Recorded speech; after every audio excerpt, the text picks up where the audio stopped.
की। इतनी बहनें जरा दोनों हाथ खड़े करके आशीर्वाद के रूप में बोलेंगी भारत माता की। अब ये सारी लाडली बहनें तो तुम्हारे पीछे वाली बहनें थोड़ी शांत है। भारत माता की, भारत माता की।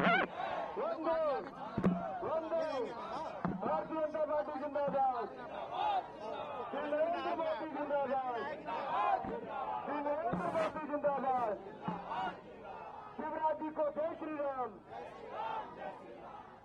भाई और बहनों, मैं आप सबके बीच में आया हूं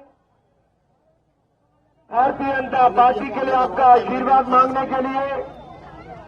जो जन कल्याणकारी नीतियां डबल इंजन की सरकार ने, केंद्र में मोदी जी ने, प्रदेश में शिवराज जी ने हमारे प्रदेश के लोगों के लिए चलाई है।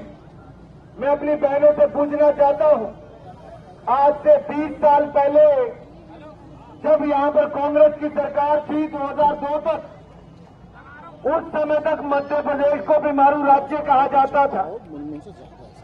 डर, आतंक, टूटी फूटी सड़कें होती थी, रेलवे लाइन भी नैरो गिर जाती थी, छोटी सी, हर घर नल से जल भी नहीं आता था, सिंचाई योजनाएं भी नहीं थी, मेडिकल कॉलेज भी नहीं थे, बड़े अस्पताल भी नहीं थे। मैं ये सारी बातें इसलिए कह रहा हूँ, पिछले 18-20 सालों में बहुत कुछ बदला है, क्योंकि आपने जब से भारतीय जनता पार्टी को आशीर्वाद देने की शुरुआत की, तब से मध्य प्रदेश, ये मेरा और आपका मध्य प्रदेश, जो कभी बीमारू राज्य कहते थे, आज आगे बढ़ने वाला गणी राज्य मध्य प्रदेश बना है। मेरे भाई और बहनों, ये सब आपके आशीर्वाद के कारण बना है, क्योंकि आपने कमल का बटन दबाया, शिवराज जी को मुख्यमंत्री बनाया, केंद्र में मोदी जी को प्रधानमंत्री बनाया।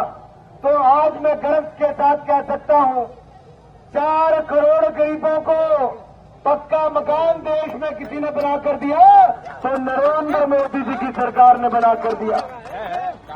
भाई और बहनों, 10 करोड़ बहनों को प्रधानमंत्री उज्ज्वला योजना में रसोई गैस का सिलेंडर देने का काम, और अब रसोई गैस का सिलेंडर उज्ज्वला योजना वालों को 400 रुपये सस्ता कर दिया और सभी नागरिकों के लिए 200 रुपये उसके दाम कम कर दिए।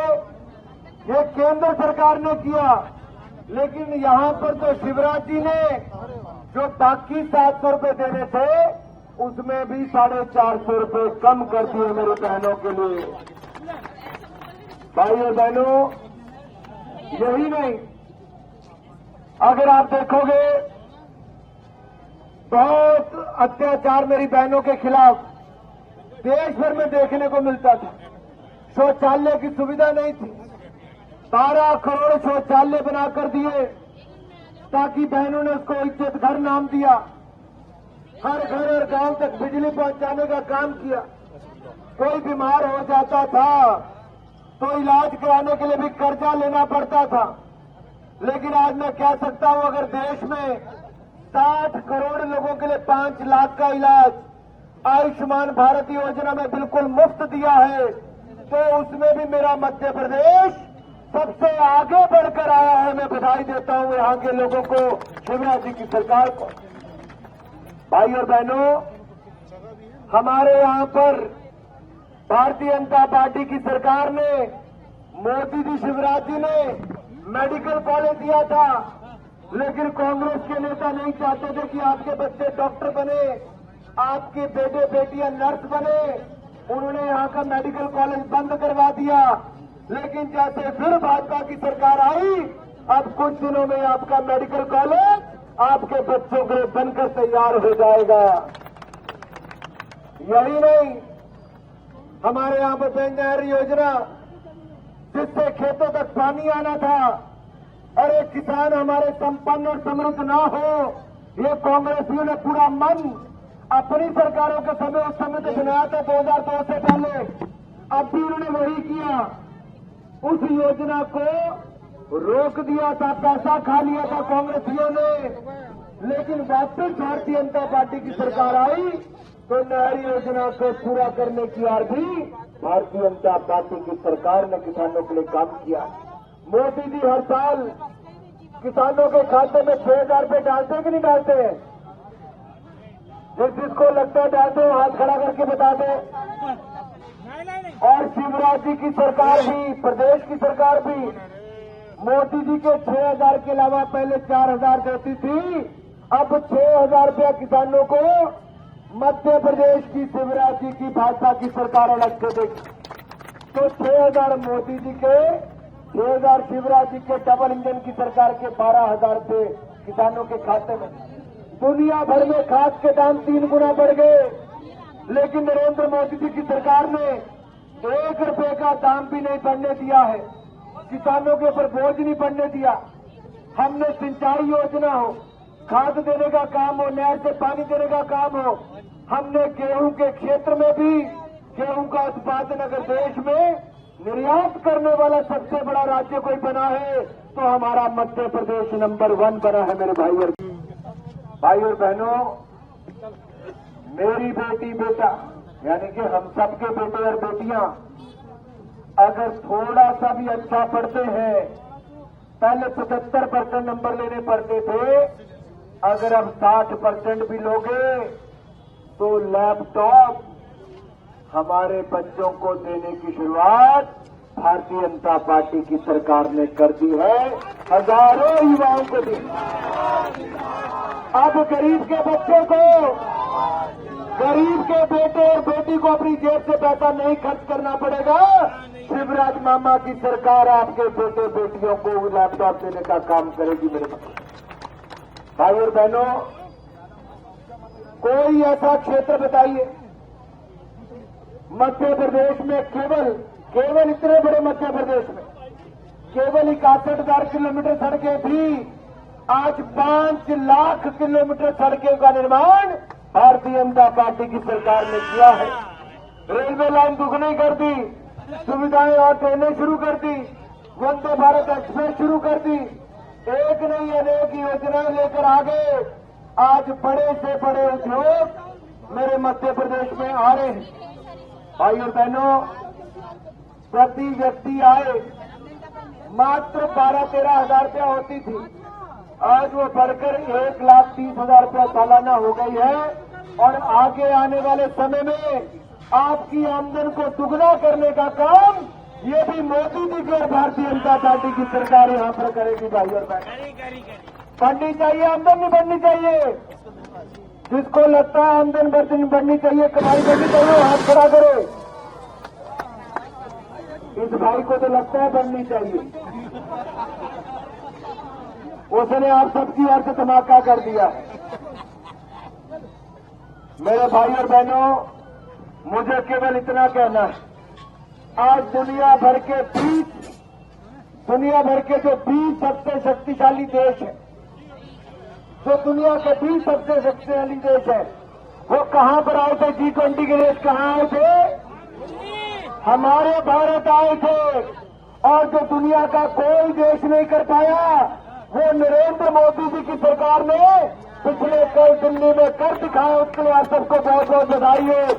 पूरी दुनिया में भारत का डंडा बोल रहा है, तो बोले मोदी जी को जय श्री राम। तो मोदी जी को यहां से बधाई देना चाहते हैं, जोरदार नारे लगाएंगे, मोदी जी को जय श्री राम, मोदी जी को जय श्री राम। बहनें तो लगा रही है, मेरे भाई क्यों खड़े हैं थे? जय श्री राम, जय श्री राम। भाई और बहनों, अच्छा किसी ने कहा लाडली बहना, बार बार कहते लाडली बहना। लाडली बहना का किसके खाते में पैसा आया, जरा हाथ खड़ा करके बता दो। अरे सभी क्या आ गया? अरे वाह। मेरी बहनों, किस्त तो कल आ गई। मेरा सिर्फ इतना ही कहना है, रसोई गैस का चूल्हा हो, गैस सिलेंडर हो, गरीबों के लिए पक्का मकान बनाने का देने की बात हो, बेटियों के लिए लाडली बेटी योजना की बात हो, वो भी मोदी शिवराज जी की सरकार ने की। और लाडली बहना योजना के अंतर्गत 1,250 रुपये आपके खाते में भी आता है। जिस बहन के पास अपना पक्का मकान नहीं होगा, उसको पक्का मकान भी बनाकर दे दिया जाएगा। मेरी बहनों, ये भी सुनिश्चित कर देंगे। जय श्री राम, जय श्री राम। भाई और बहनों, यहाँ पर कुछ नेता, ये जो मेरे युवा भाई यहाँ पर खड़े मेरे साथ जेल में थे, लेकिन जेल में क्यों थे आप पूछिए तो सही। ये 2011 में जब कलकत्ता से कश्मीर हम यात्रा लेकर गए, तिरंगा झंडा फहराने कश्मीर गए थे। कश्मीर हिंदुस्तान का हिस्सा है, लेकिन सोनिया गांधी, राहुल गांधी जी ने आदेश जारी करवा दिए और उमर अब्दुल्ला की सरकार ने मुझे जेल में डाल दिया, इन नौजवानों को जेल में डाल दिया, लाठियां बरसा दी हमारे ऊपर। अपने देश के अंदर हम तिरंगा झंडा नहीं फहरा पाए। लाल चौक पर जाकर हमने जब तिरंगा झंडा फहराया तो हड्डियां तोड़ दी गई। लेकिन आपने मोदी जी की सरकार बनाई, धारा 370 बंदी से सदा सदा के लिए समाप्त कर दी है। और अब हर साल, इस साल भी जब कहा हर घर तिरंगा लहरा दो, कश्मीर की गली गली में भी तिरंगा झंडा लहराया। ये नरेंद्र मोदी ही करवा पाए मेरे भाई और बहनों। मोदी ने किया। जय श्री राम, जय जय मुझे भी लगा यहाँ पर शिव भक्ति होंगे भाई।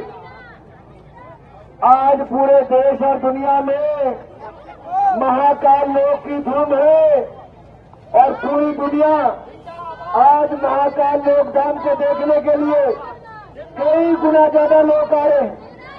ये भारतीय जनता पार्टी की सरकारों में ही संभव है। जब जन कल्याण की योजनाएं हो, प्रदेश का चहुमुखी विकास हो, गरीबी रेखा से बाहर लोगों को निकालें, पक्का मकान, शौचालय, उज्ज्वला योजना से लेकर स्वास्थ्य की सुविधाएं, मेडिकल कॉलेज, शिक्षा के केंद्र और किसानों की आय को बढ़ाने का काम हो, वो बीमारू राज्य मध्य प्रदेश जो 2002 में कहलाता था, आज अग्रणी राज्यों में आकर खड़ा है। कृषि के क्षेत्र में 18% से ज्यादा विकास दर है। लगातार उद्योग यहां पर लग रहे हैं। देश की 6 साल लगातार सबसे स्वच्छ रहने वाला शहर इंदौर मध्य प्रदेश का है। महाकाल लोक धाम बनाकर 4 गुना ज्यादा श्रद्धालुओं की संख्या बढ़ी है। 5 मेडिकल कॉलेज से 30 मेडिकल कॉलेज हो गए। 60,000 किलोमीटर सड़कें थी, 5,11,000 किलोमीटर सड़कें हो गई। प्रति व्यक्ति आय 22,000 रुपए से बढ़कर 1,30,000 रुपया हो गई। मैं कई आंकड़े आपको दे सकता हूं, जैसे 7 लाख हेक्टेयर भूमि सिंचाई योग्य थी और अब 47 लाख हेक्टेयर भूमि सिंचाई योग्य है, यानी कि उसको पानी लगा हुआ है, अच्छी खेती हो सकती है। मध्य प्रदेश के किसानों की आय बढ़ी है। महिलाओं के लिए यहाँ पे लाडली बहन योजना भी चलती है, 1250 रुपये प्रति बहन के खाते में आता है। लाडली बेटी, लाडली लक्ष्मी, ऐसी योजनाएं जो महिलाओं के उत्थान और विकास के लिए है और मदद के लिए शुरू की गई है।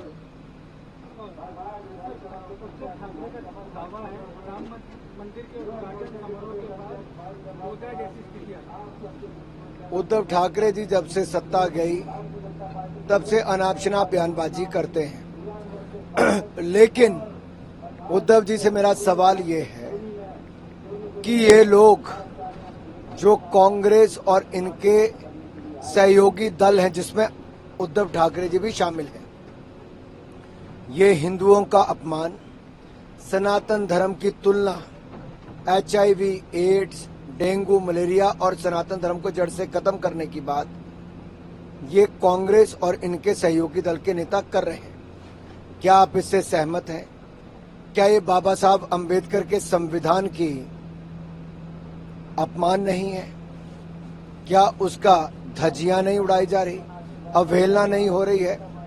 क्या बाबा साहब अंबेडकर के या भारत के संविधान का अपमान कांग्रेस और उद्धव ठाकरे की पार्टी इसी तरह से मानती रहेगी? इनको अपना रुख स्पष्ट करना चाहिए। आखिरकार बाबा साहब और भारत के संविधान, इनका अपमान, सनातन धर्म का अपमान, क्या ये स्वीकार है कांग्रेस को और उद्धव ठाकरे जी को?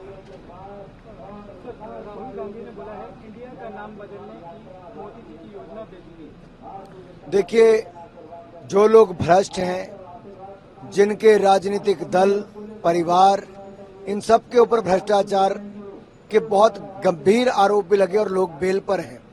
उन्होंने अपना भ्रष्ट चेहरा छिपाने के लिए चोला बदला है, लेकिन चाल चरित्र चेहरा वो भ्रष्ट नजर आता है। और इनको अपना नाम बदलने से कुछ नहीं होगा। यूपीए का काम, कांग्रेस का भ्रष्टाचार, ये सब जनता को पता है। नाम बदल भी लेंगे तब भी इनकी हालत वही है। जहां तक भारत की ये बात करते हैं, हम गर्व से कहते हैं भारतीय हैं, और भारत का संविधान यही कहता है, इंडिया दैट इज भारत। ये अपने आप में सब बातें स्पष्ट करता है। आपने एक बयान दिया था सनातन धर्म का अपमान करने की कोशिश, लेकिन राहुल गांधी और उद्धव ठाकरे उस पर चुप है। मैंने कहा ही आपको, राहुल गांधी जी और अन्य नेता चुप क्यों हैं? क्या मजबूरी है? क्यों संविधान के साथ जो लोग खिलवाड़ कर रहे हैं, संविधान का अपमान कर रहे हैं, संविधान जिस चीज की आपको इजाजत नहीं देता, आप वो सनातन धर्म को जड़ से खत्म करने की बात करते हो। ये सारी बातें संविधान के खिलाफ हैं। और राहुल गांधी जी विदेशों में जाकर कहते हैं संविधान की धज्जियां उड़ाई जा रही।